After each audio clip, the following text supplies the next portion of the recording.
uphile, uphushe, uphumelele igama kuPastor Ntando Frikkie. Qikelela ukuthi namba uba ngumlandeli we-channel uyisebenzise kuphi noma ngumlandeli we-channel. Why ngifisa ukuthi ube umuntu omlandeli we-channel? Ngoba umuntu osuke se-understand ukuthi inamba uyayifonela akangu-WhatsApp. So wena nje ubungayena umlandeli we-channel uzoloku ungu-WhatsApp, uzoloku ungisendela ama-SMS, uzoloku ufana nge-WhatsApp. Okuyinto engingayifuni nengingayithandi ngoba kukho la ngithi khona abantu bengu-WhatsApp akukho. Kodwa abantu abaningi baya ngu-WhatsApp bendlula abangifonelayo. Should I get more people abangu-WhatsApp than abantu abangifonelayo? So ngiyacela ukuthi inamba isebenze kusongo 9 kuya ku 5 ntambama kuphela. Kusongo Msombuluko kugcine Friday kuphela.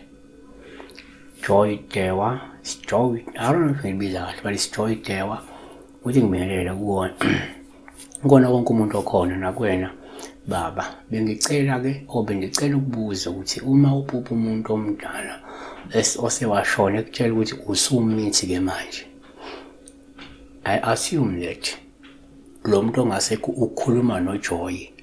Utshela uJoy ukuthi uJoy usekhulelwe. Yabona?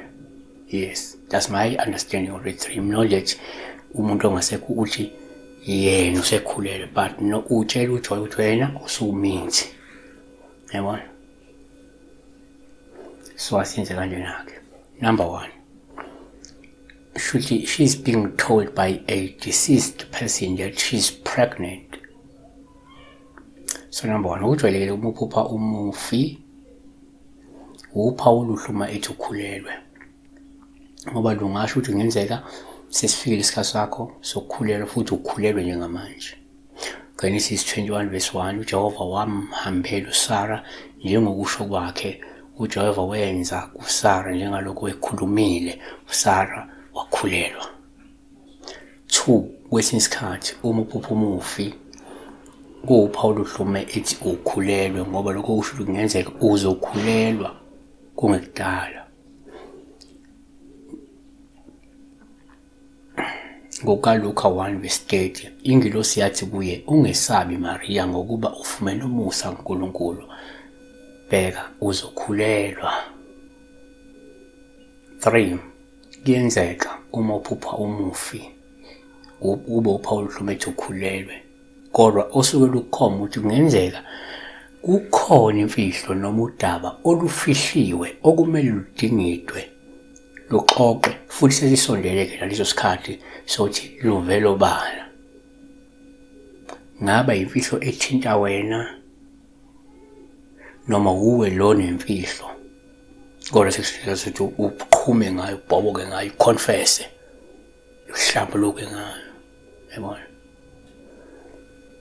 Noma okumele wena uhlambuluke ngayo-ke.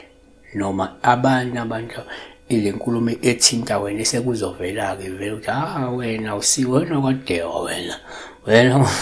Yabona? So ngokaMathewu 10 verse 26, ngakho-ke ningesabi ngokuba-ke akukho okusitshekelweyo okungaya kwambulwa nokufihliweyo okungakwaziwa. So sesisondele isikhathi-ke lolu daba lube lwaziwe okungaba lithinta wena noma uwo laziyo ozobe usulubhoboka litshela abanye abantu. Siyabonga. Be blessed.